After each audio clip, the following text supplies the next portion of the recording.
လာမယ့်3နှစ်တွင် Estivao ကိုကမ္ဘာကောင်းဆုံးကစားမ10ဦးစီးရင်ဝင်လိမ့်မယ်လို့မျှော်လင့်ထားတဲ့ Chelsea ပရိသတ်များလုံးမဲ့မင်္ဂလာပါခင်ဗျာလူလန်းကင်းကတင်ဆက်နေပါတယ် Chelsea တင်းရဲ့လူငယ်ကျယ်ပွင့် Estivao ဟာလာမယ့်ရှေ့3ရာသီအတွင်းကမ္ဘာကောင်းဆုံးကစားမ10ဦးစီးရင်ဝင်လိမ့်မယ်လို့ Chelsea တာဝန်ရှိသူတွေကယုံကြည်နေကြပါတယ်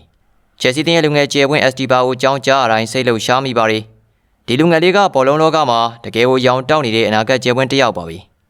Estivao ကဘရာဇီးနိုင်ငံကဖြစ်ပါတယ်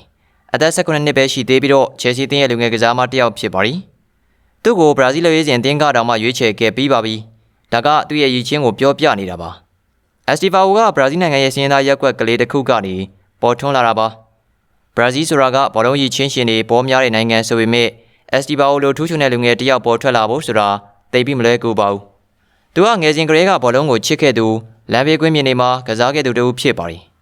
Estivao မှာတခြားလူငယ်ကစားမတွေထက်ပိုတဲ့စွမ်းဆောင်ရည်တွေရှိပါတယ်။သူဟာဘောလုံးမြင်အတော်လေးစူးရှပါတယ်။ဘောလုံးလမ်းကြောင်းတွက်ဆပုံကောင်းနေဘောကိုဘယ်လိုပို့ရမလဲဘယ်လိုရွေ့ရှားမလဲဆိုတာတွက်ချနိုင်စွမ်းအရင်အားကောင်းပါတယ်။လေဘာအိုကိုတင်ယူခဲ့တဲ့အနိုင်ကိုကြည့်မယ်ဆိုရင်ကျွန်တော်ဆိုလိုချင်တာကိုညီကိုတို့သဘောပေါက်ကြမှာပါ။နောက်ပြီးတော့သူကနီးပြဟာမျိုးမျိုးကိုနားလည်သဘောပေါက်ပါတယ်။ဘယ်လိုကစားမလဲဆိုတဲ့နီးပြရဲ့ညွှန်ကြားချက်ကိုရှင်းရှင်းလင်းလင်းနဲ့နားလည်နိုင်စွမ်းအပြည့်ရှိပါတယ်။ပရီးမီးယားလိဟာကမ္ဘာအခက်အခဲဆုံးလိတစ်ခုဖြစ်ပေမဲ့သူကအဲ့ဒီမှာမြန်မြန်ဆန်ဆန်အသားကျသွားပါတယ်။ဒါကသူ့ရဲ့ထူးခြားတဲ့စွမ်းရည်တစ်ခုပါပဲ။ Estivao ဟာလက်ကျင်ကမ်းမှာအသိကိုလှုပ်ကြိုးစားတယ်။သူကဂျင်းနက်ဆီယာကောင်းတဲ့စွမ်းဆောင်ရည်ကိုပြသနေတယ်။အလုပ်ကိုလည်းအာရုံပြည့်စိုက်ပါတယ်။ဒါကလူငယ်ကစားမတစ်ယောက်အတွက်အသိကိုအရေးကြီးတဲ့အချက်ပါပဲ။ Estivao ကလာမယ့်ရှေ့3ရာသီတွင်ကမ္ဘာကောင်းဆုံးကစားမ10ဦးစည်းရင်ဝင်ဖြစ်လာနိုင်ခြေရှိပါတယ်။ဒါကို Chelsea တာဝန်ရှိသူတွေကလည်းယုံကြည်နေကြပါတယ်။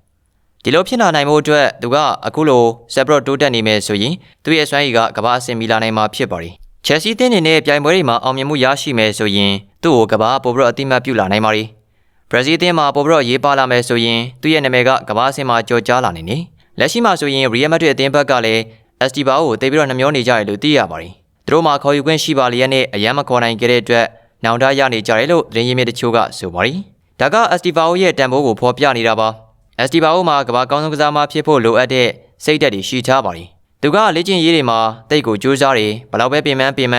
ပြုံးမပြတ်ပဲနဲ့ကြိုးစားလှုပ်ဆောင်တတ်သူဖြစ်ပါတယ်။သူကဖိအားတွေကိုခံနိုင်ရှိတယ်ဖိအားများတဲ့ပွဲတွေမှာလည်းစိတ်ဓာတ်ကောင်းတဲ့ကစားနိုင်စွမ်းရှိသူဖြစ်ပါတယ်။သူကအမြဲတမ်းတည်ယူနေတတ်တယ်ပိုကောင်းအောင်ကြိုးစားနေတယ်ဒါကသူ့ကိုအခုလိုမျိုးဖွံ့ဖြိုးတိုးတက်စေပြီးတော့ဆက်လက်ပြီးတော့လည်းဖွံ့ဖြိုးတိုးတက်စေနိုင်လိမ့်မယ့်အချက်တွေဖြစ်ပါတယ်။ Estivao ကကမ္ဘာဘောလုံးလောကအတွက်တန်ဖိုးကြီးတဲ့ကစားမတစ်ယောက်ပါပဲ။သူဟာလူငယ်တွေအတွက်စံနမူနာကောင်းတစ်ခုပါပဲ။သူကဘောလုံးဖွံ့ဖြိုးရေးအတွက်အထောက်အကူပြုနေသူတစ်ယောက်ပါပဲ။သူ့လိုကစားမမျိုးကကမ္ဘာဘောလုံးဈေးကွက်မှာတန်ဖိုးကြီးပါတယ်။အကျိုးဆိုရင်တော့ Estivao က Chelsea အသင်းအတွက်အနာဂတ်မျှော်လင့်ချက်တစ်ခုပါပဲ။သူကကမ္ဘာကောင်းဆုံးကစားမ10ဦးစည်းဝင်ဖြစ်လာနိုင်တဲ့အလားအလာရှိပါတယ်။သူ့မှာလိုအပ်တဲ့စွမ်းရည်တွေစိတ်ဓာတ်တွေရှိထားပါတယ်။ဒါပေမဲ့အနာဂတ်မှာဘယ်လောက်ထိအောင်မြင်မလဲဆိုတာကတော့သူ့ရဲ့ဆက်လက်ကြိုးစားမှုပေါ်မှာမူတည်နေတယ်လို့ပဲမြင်မိကြပါဗျာ။ Estivao နဲ့ပတ်သက်လို့ညီကိုရဲ့မျှော်လင့်ချက်တွေကိုလည်းပြောပြပေးသွားလို့ရပါတယ်။အဆုံးထိလိုက်ပါကြည့်ရှုပေးခဲ့ကြတာအားလုံးကိုကျေးဇူးထူးတင်ရှိပါတယ်ဗျာ။